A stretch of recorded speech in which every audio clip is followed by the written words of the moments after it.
Hello students, welcome to my YouTube channel Physics Arena. और आज हम डिस्कस करेंगे एक नया यूनिट इलेक्ट्रोस्टैटिक्स के बाद करंट इलेक्ट्रिसिटी। आज हम पढ़ेंगे बच्चों, लास्ट वीडियो में मैंने आपसे डिस्कस किया था इलेक्ट्रोस्टैटिक्स और लास्ट में हमने कुछ न्यूमेरिकल्स के साथ उस चैप्टर को एंड किया था। इसी इलेक्ट्रोमैग्नेटिक थ्योरी का जो नेक्स्ट चैप्टर है या यूनिट है वो है करंट इलेक्ट्रिसिटी। करंट इलेक्ट्रिसिटी में हम क्या पढ़ेंगे, चलिए इसके बारे में थोड़ा डिस्कस करते हैं। बच्चों, जो हम पढ़ रहे हैं मैं आपको एक बार फिर से रिमाइंडर दे देता हूं। This is electromagnetic theory. Electromagnetic theory, और इसको शॉर्ट में कहते हैं EMT। तो ये जो इलेक्ट्रोमैग्नेटिक थ्योरी है इसके 5 यूनिट है। ये चार्ज की पूरी थ्योरी है। स्टार्ट होती है व्हाट इज चार्ज से और ख़त्म होती है व्हाट आर इलेक्ट्रोमैग्नेटिक वेव्स। आपने नाम सुना होगा सिग्नल्स, रेडियो वेव्स, हमारा जो मोबाइल कम्युनिकेशन होता है उसके बारे में सुना होगा। उसके बाद टीवी कम्युनिकेशन जो है, सैटेलाइट्स जो जैसे काम करती हैं, हमारे सिग्नल एक जगह से दूसरी जगह जो पहुंचते हैं किस फॉर्म में पहुंचते हैं, इलेक्ट्रोमैग्नेटिक वेव्स की फॉर्म में जाते हैं, थ्रू एयर मीडियम के थ्रू, वैक्यूम के थ्रू। अब वो जो इलेक्ट्रोमैग्नेटिक वेव्स हैं वो क्या है एक्चुअली, उसकी स्टडी को ही हम इलेक्ट्रोमैग्नेटिक थ्योरी कहते हैं। और वो तभी समझ में आएगा अगर हमें ये समझ में आएगा कि चार्ज क्या है। तो इलेक्ट्रोस्टैटिक पहला चैप्टर था, पहला यूनिट था, उसमें हमने ये पढ़ा कि जब एक चार्ज रेस्ट पे है तो वो कैसे बिहेव करेगा, उसकी कितनी इलेक्ट्रिक फील्ड बनेगी, वो कितनी फोर्सेस लगाएगा एक दूसरे पर। उसकी एप्लीकेशंस के बारे में पढ़ा जिसमें हमने कैपेसिटर्स पढ़ा। Capacitor is the application of charges at rest. इसके बाद हम इस बार क्या करेंगे, चार्ज को मूव कराएंगे। हम चार्ज को थोड़ा चला देते हैं। तो चलिए इस चैप्टर में हम चार्ज को मूव करवाएंगे, बट कहाँ मूव कराएंगे ये बात याद रखिएगा। देखिए, चार्ज कंडक्टर में मूव कर सकता है, बिल्कुल। चार्ज लिक्विड में मूव कर सकता है, बिल्कुल कर सकता है। चार्ज गैसेस के थ्रू मूव कर सकते हैं, बिल्कुल। चार्ज वैक्यूम से मूव कर सकते हैं, बिल्कुल सही कहा। चार्ज सेमीकंडक्टर से भी मूव कर सकते हैं। अब लेकिन इस चैप्टर में करंट इलेक्ट्रिसिटी में हमें उन चार्जेस के फ्लो को पढ़ना है जो फ्लो कंडक्टर के अंदर होता है। तो इस चैप्टर में हमारी रिस्ट्रिक्शन ये है कि हम चार्ज के फ्लो को पढ़ेंगे और चार्ज का फ्लो वो जो कांस्टेंट है, मतलब एक जैसा फ्लो है हर समय, टाइम के साथ में फ्लो का जो क्वांटिटी है वो नहीं बदल रही है, तब जो फ्लो होगा एक कंडक्टर के अंदर उसकी स्टडी को हम यहाँ पर करेंगे। और साथ में कुछ डिवाइसेस के बारे में पढ़ेंगे, जैसे वोल्ट मीटर हो गया, एमीटर हो गया, वो कैसे मेज़र करते हैं करंट की वैल्यू को या पोटेंशियल डिफरेंस की वैल्यू को। ये सब चीज़ें जो है वो हम यहाँ डिस्कस करेंगे। तो चलिए बच्चों, इस चैप्टर को स्टार्ट करते हैं और देखते हैं इसमें क्या है। एक सबसे पहले बात मैं आपको बेसिक बताना चाहता हूँ। देखिए, ये एक कंडक्टर है हमारे पास और इस कंडक्टर के पास बहुत सारा चार्ज है, एक्सेस में चार्ज है। इस इतना चार्ज होने की वजह से इस कंडक्टर पर का पोटेंशियल इंक्रीज हो जाएगा। Let us suppose it has a potential VA। Obviously when you give charge to a conductor its potential increases. ये हमने लास्ट चैप्टर में स्टडी किया था, पोटेंशियल क्या होता है। There is another conductor with us, another conductor, और इस पर नेगेटिव चार्ज है। Let us suppose negative charge है और ये चार्ज की वजह से इस पर जो पोटेंशियल बना, या मैं ऐसा करता हूं, मैं इस पर भी पॉजिटिव चार्ज ही ले लेता हूं। अगले केस में हम नेगेटिव भी लेंगे। तो मैंने इस पर ले लिया पॉजिटिव चार्ज और उसकी वजह से इस पर जो पोटेंशियल बना वो बना VB। इस पर जो टोटल चार्ज था वो QA है और इस पर जो टोटल चार्ज है QB है। And let us suppose what we do, we connect these two conductors with a wire. हम एक वायर से इन दोनों कंडक्टर्स को कनेक्ट कर देते हैं। तो मुझे बताइए क्या होगा। तो मैंने आपको ये पढ़ाया था कि चार्जेस का रीडिस्ट्रीब्यूशन होगा, बिल्कुल सही है। अब कहाँ से कहाँ चार्ज जाएंगे, ये वही एग्जाम्पल के जैसा है। मैं आपको बताऊं, अगर आप इस एग्जाम्पल को कंसीडर करें, एक कंटेनर है हमारे पास और यहीं पर एक दूसरा कंटेनर भी है और इसमें वाटर का लेवल काफ़ी हाई है एक कंटेनर में, और दूसरे कंटेनर में वाटर का लेवल थोड़ा लो है। और अगर मैं आपको कहूं कि इन दोनों को हम इंटरनली ज्वाइन कर देते हैं तो मैं पूछूंगा कि पानी कौन से टैंक में जाएगा। ये बात आप बता सकते हैं। कैसे बता सकते हैं? लेवल को देखकर। जिसमें लेवल ज़्यादा है वहाँ से दूसरे वाले लेवल में, जहाँ लेवल कम है, उस कंटेनर में पानी फ्लो करेगा। तो water will flow from this container to this container. बिल्कुल, इसका मतलब पानी जहाँ ज़्यादा है, जहाँ उसकी हाइट ज़्यादा है, वो वहाँ से निकल रहा है और जहाँ हाइट कम है वहाँ को जा रहा है। Water flow from high level to low level. और ये फ्लो कब तक होता रहेगा? बोलेंगे जब तक यहाँ से पानी निकल रहा है तो इसका लेवल नीचे आएगा और इसका लेवल ऊपर बढ़ेगा। तो जब तक दोनों में पानी का लेवल सेम नहीं हो जाता तब तक पानी का फ्लो बना रहेगा, वो इसमें फ्लो करता रहेगा। जैसे ही दोनों में लेवल बराबर हो गए तो पानी का फ्लो रुक जाएगा। अब कंडक्टर है या यहाँ पर जो वाटर है वो यहाँ से यहाँ आप मूव नहीं करेगा। इसी तरह से इस सिचुएशन में भी ऐसे ही होगा। यहाँ पर जो पानी है उसको आप यहाँ पे चार्ज के साथ कंपेयर करिए। यहाँ टैंक हैं, यहाँ कंडक्टर्स हैं, और ये जो पाइप है ये यहाँ पर ये वायर का काम कर रही है। जैसे बच्चों हाई लेवल से लो लेवल पर पानी फ्लो किया, सेम तरीके से हाई पोटेंशियल वाली बॉडी से लो पोटेंशियल वाली बॉडी पर चार्ज फ्लो करेगा। तो चार्ज जो है वो मान लेते हैं कि VA is greater than VB, तो चार्ज इस बॉडी से इस बॉडी पर फ्लो करता है। फिर से मैं आपको समझाऊं इस बात को। मान लेते हैं वी हैव अ वायर। ये हमारे पास एक कंडक्टर है, एक तार है। इस पॉइंट का नाम रखते हैं A और इस पॉइंट का नाम रखते हैं B। हम जानते हैं कि अगर ये कंडक्टर है तो इसके अंदर फ्री इलेक्ट्रॉन्स प्रेजेंट होते हैं। चलिए, अब इस वायर के अंदर चार्ज एक पर्टिकुलर डायरेक्शन में तब फ्लो करना स्टार्ट करेगा जब इस बॉडी को, इस पॉइंट को, वायर के इस एंड को हम हाई पोटेंशियल पे रखेंगे और इसको उससे लो पोटेंशियल पे रखेंगे। तो बच्चों तभी यहाँ पर चार्जेस का फ्लो स्टार्ट होगा। किन चार्जेस का फ्लो? याद रखो, पॉजिटिव का फ्लो स्टार्ट होगा हाई पोटेंशियल से लो पोटेंशियल। तो बच्चों अगर पॉजिटिव इधर जा रहा है मतलब नेगेटिव की क्या रूल बनेगा? फिर नेगेटिव यहाँ से यहाँ आया करेगा। बिल्कुल सही है, ऐसा ही होना चाहिए कि पॉजिटिव इधर तो नेगेटिव इधर। जैसे ठंड और गर्मी का होता है वैसे ही पॉजिटिव और नेगेटिव का होता है। तो एक बात जान लीजिए कि किसी कंडक्टर में करंट फ्लो करने की क्या कंडीशन है। वो कंडीशन ये है कि उस कंडक्टर के जो एंड पॉइंट्स हैं, एक हाई पोटेंशियल पे होना चाहिए और दूसरा लो पोटेंशियल पे होना चाहिए, तभी सिचुएशन बनेगी करंट की, अदरवाइज नहीं बनेगी। तो चलिए इसके बाद अब हम करंट को डिफाइन करते हैं कि करंट है क्या। तो इलेक्ट्रिक करंट का डेफिनेशन अभी मैंने आपको ऊपर बताया था कि electric current is what? It is the flow of charge. तो चलिए इसको थोड़ा समझते हैं। इलेक्ट्रिक करंट, इलेक्ट्रिक करंट जो है that is the flow of charge through a cross section in 1 second. This is the definition of electric current.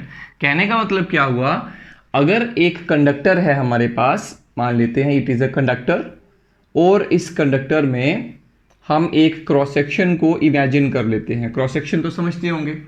जैसे आप अगर एक कोई स्प्रिंग रोल का एक रोल ले लीजिए, फिर आप उसको यहाँ से काटते हैं तो वो अलग अलग क्रॉस सेक्शंस बनती हैं। उसी तरीके से ये क्रॉस सेक्शन ले लीजिए, आप एक यहाँ पे बाउंड्री ले लीजिए और खुद आप यहाँ पे खड़े हो जाइए इस क्रॉस सेक्शन के सामने, राइट। अब यहाँ पर हमारे पास कुछ चार्जेस हैं मान लेते हैं, या मैं इलेक्ट्रॉन्स को ले लेता हूँ। ये इलेक्ट्रॉन्स हैं हमारे पास। रियलिटी में तो इलेक्ट्रॉन्स ही फ्लो करते हैं कंडक्टर के अंदर।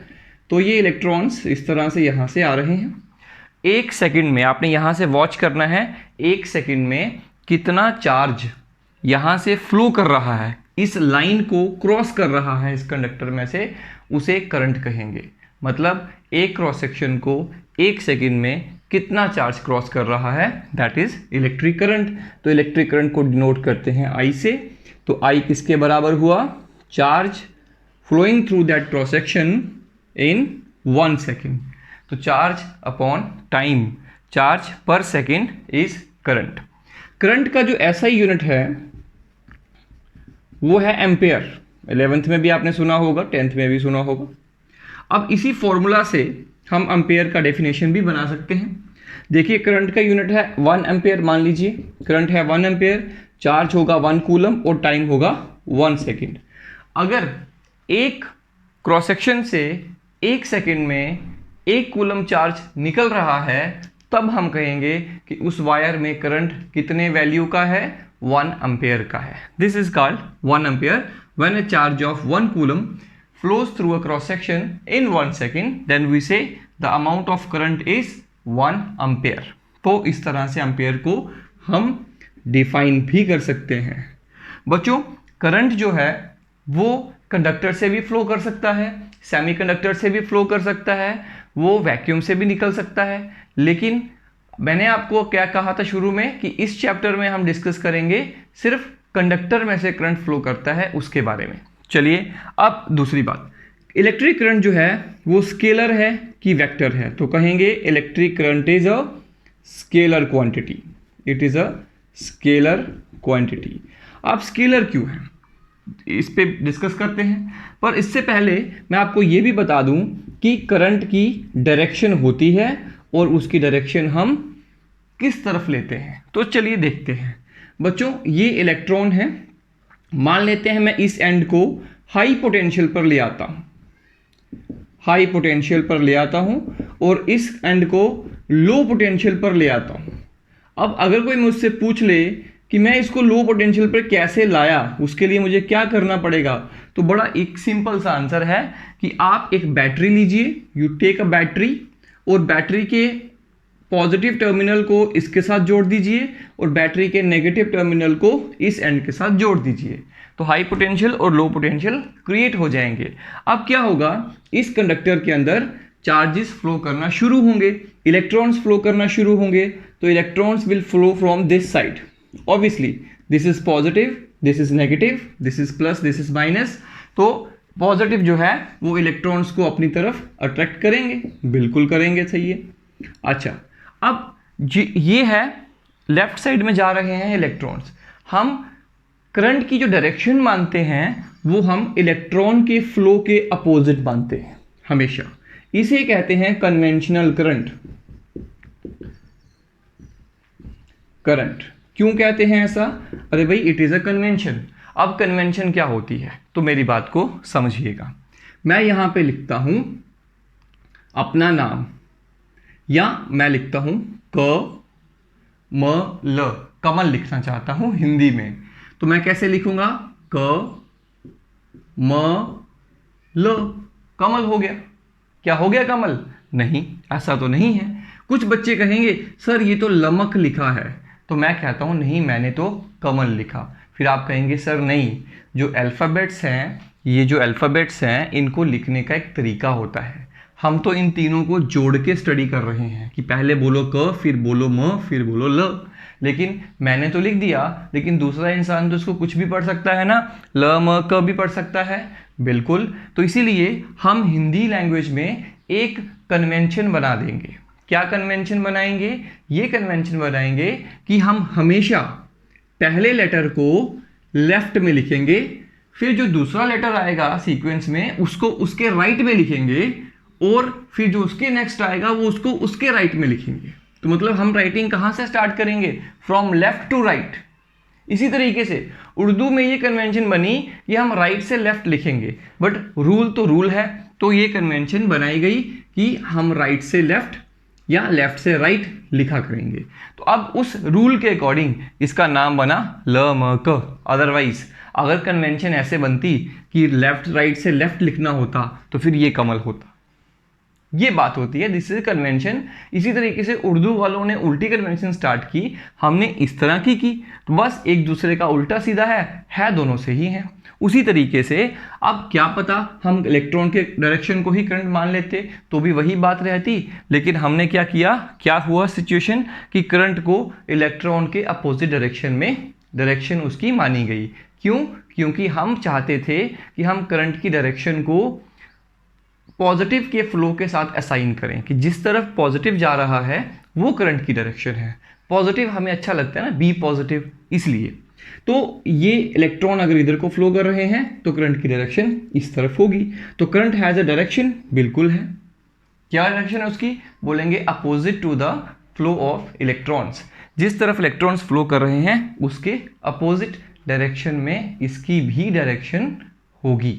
डायरेक्शन को समझने के बाद हम चलते हैं इसकी टाइप्स के ऊपर कि करंट कितने टाइप्स का होता है। करंट की दो टाइप्स हम ब्रॉडली बना सकते हैं, टाइप्स ऑफ करंट। तो सबसे पहली टाइप होगी इसकी डायरेक्ट करंट और दूसरी टाइप है इसकी ऑल्टरनेटिंग करंट। बच्चों डायरेक्ट करंट जो होगा वो उस करंट को कहेंगे जिसका मैग्नीट्यूड टाइम के साथ कांस्टेंट रहेगा। मतलब कहने का कि अगर ये जो क्रॉस सेक्शन है आप ये देख रहे हैं कि पहले सेकंड में 10 इलेक्ट्रॉन क्रॉस किए तो दूसरे सेकंड में भी 10 ही इलेक्ट्रॉन क्रॉस होने चाहिए, तीसरे सेकंड में भी 10 ही होने चाहिए। हर समय पर सेम अमाउंट का चार्ज इस क्रॉस सेक्शन को क्रॉस कर रहा है, तब हम कहेंगे ये करंट कांस्टेंट करंट है या डायरेक्ट करंट है। इसका जो ग्राफ होगा वो कैसा बनेगा? अगर मैं इधर करंट की वैल्यू लूं, टाइम की लूं, तो देखिए 10, मान लीजिए मैं यहां लिखता हूं 1 मिनट, 2 मिनट, 3 मिनट। मान लीजिए मैं इसको कहता हूं 1 एम्पेयर, 2 एम्पेयर। 0 मिनट पे 2 एम्पेयर करंट था वहां पे कंडक्टर में। जब 1 मिनट हुआ तो भी 2 एम्पेयर ही था, जब 2 मिनट हुए तो भी 2 एम्पेयर था, जब 3 मिनट हुए तो भी 2 एम्पेयर ही था। इसलिए ग्राफ कैसा बनेगा? Straight line. It shows that current is not changing with time. That type of current is known as direct current. इस करंट का जो सोर्स होता है वो सोर्स है बैटरी या सेल। आप कहेंगे बैटरी और सेल में क्या अंतर है? मैं बता देता हूं। सेल 3-4 सेल आप इकट्ठे जोड़ दीजिए, 5-6 जोड़ दीजिए, 10-12 जोड़ दीजिए, combination of cells is known as battery, otherwise cell आप जानते हैं 2 इलेक्ट्रोलाइट बना के सेल बनता है। अगर 4-5 सेल को इकट्ठा जोड़ के लगा दें तो उसे हम बैटरी कह देते हैं। तो बैटरी भी एक सेल ही है, लेकिन बैटरी में सेल्स, नंबर ऑफ सेल्स ज्यादा होते हैं। जब 2 या 2 से ज्यादा सेल्स जुड़ते हैं तो उसे हम बैटरी कहते हैं। तो बैटरी या सेल से हमें इस तरह का करंट मिलता है। या फिर आपके पास डीसी जनरेटर भी है, वो भी बना सकता है डायरेक्ट करंट, बिल्कुल। दूसरी तरह का करंट कौन सा है? उसे कहते हैं ऑल्टरनेटिंग करंट। बच्चों ये जो करंट है इसकी डिटेल्स मैं आपको अगले चैप्टर में दूंगा, अगले चैप्टर के भी अगले चैप्टर में ऑल्टरनेटिंग करंट स्पेशली पढ़ेंगे वहां पे। यहाँ पे सिर्फ आपको बताऊंगा कि इस करंट की वैल्यू जो है वो किस तरह से बदलती है। मान लीजिए शुरू में करंट की वैल्यू 0 एम्पेयर थी, उसके बाद हो गई 5 एम्पेयर, ठीक। 0 सेकंड पे 0 एम्पेयर, 1 सेकंड पे 5 एम्पेयर, 2 सेकंड पे 0, 3 सेकंड पे -5, मतलब डायरेक्शन उल्टी हो गई, 4 सेकंड पे फिर से 0। तो ग्राफ कुछ इस तरह से बनता है। मतलब करंट की वैल्यू लगातार देखिए बदल रही है, तो ये पीरियोडिकली बदलती है, साइनोसॉइडली बदलती है। इस तरह के करंट को कहते हैं ऑल्टरनेटिंग करंट। ये बैटरी से नहीं मिल सकता, ये कहां से मिलता है? एसी जनरेटर से मिलता है।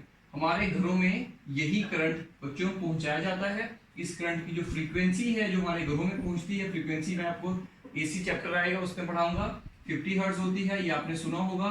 और जो इसकी आरएमएस वैल्यू होती है वोल्टेज की, VRMS, दैट इज 220 वोल्ट, जो इंडिया में हमारे हाउस होल्ड्स में पहुंचती है। करंट की वैल्यू बदल सकती है, कोई इशू नहीं है, ये डिस्कस हम बाद में करेंगे इसके नेक्स्ट। तो ये है इसकी टाइप्स। टाइप्स के बाद हम इसके आगे और कंटिन्यू करते हैं।